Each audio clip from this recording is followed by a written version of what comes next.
Hey girls, it's Monday. And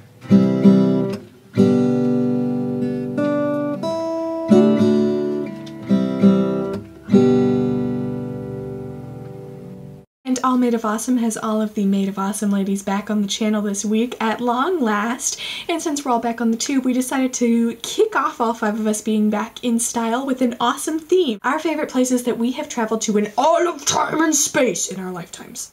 At the top of my personal list is my favorite restaurant of all time, Elmo's Diner. The restaurant, in a weird way, represents everything that I love about the town that I'm from. Located in a former tobacco mill now turned mall, the eatery has all the quaintness and charm of an old southern town, but reflects in the menu and in the waitstaff the sort of modern, uber hippie, organic food-ness of the place that I come from. Elmo's is home to me. I've been eating there since I was 6, and it's the first place that I always want to go back to when I return to North Carolina. To put this in perspective, after spending 3 months out of the country in East Africa, the first thing I did once I got in the country, like after getting my bags and driving back to my hometown, was go to Elmo's, where I must mention I have the entire menu memorized, although I usually stick to my standard of a Greek grilled cheese with chicken, fries, and coleslaw on the side. Coming in at number 2, although these are not in any particular order, is a place at my university, and you guessed it, it's the WMHC radio station. I can be found here at least 2 hours out of every week, if not more. It is certainly small and a tad on the shabby side of broadcasting centers, but the joy I have in those hours spent interviewing everyone from my hen Hattie to Joe and Paul DeGeorge of Harry and the Potters seems to permeate into every extremely indie label CD perched on the shelves.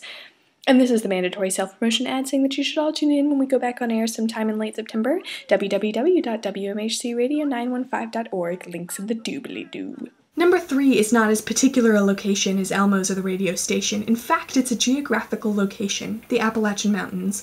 More specifically, the mountains in and around the New River in Virginia. As I grew up, and as I continued to pursue that pastime of entering adulthood, my father often takes me out to do outdoorsy type recreational activities. I love whitewater rafting, biking, and most of all canoeing. Last summer, he took me and some other father-daughter pairs on a trip to the New River, where we spent one day canoeing and the subsequent day biking down the Virginia Creeper Trail.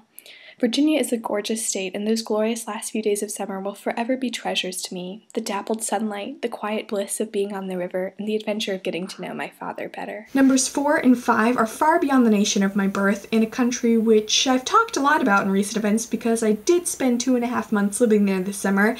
You guessed it, the next 2 places are in Uganda. Clearly, this part of the world has an inexplicable lull and beckoning to me. The wonder, the hardship, the joy, and the untamable and defiant beauty of the landscape across Uganda makes any wanderlusting fool like myself fall madly in love.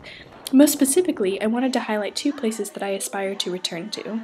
Gulu, a town in northern Uganda where I stayed with a congregation of sisters whom I adore beyond words, and the Karamoja region where I lived most of the summer. In the southern part of Karamoja there is the mountainous exquisite glory of Abeam, and in the northern part there is the flat and gorgeous terrain of Kotido. Should you wish to know more about these unbelievable places with which I've fallen head over heels, you can click links at the end of the video which will take you to videos about them on my personal channel. That's all I have for now, because you may have figured out or guessed I'm actually pre-recording this vlog because the future Lizzie, so present tense Lizzie for you who's uploading this video, is in the midst at present for you, but in the future for me, of unpacking and moving into her new dorm room at school, and I'm super excited to have that happen. I'm sure I'm excited that it's happened when this actually uploads. So I'm a little busy this week, but I've pre-recorded this vlog, and I'm super excited to see the other 4 videos this week, and Jen, I will see you tomorrow.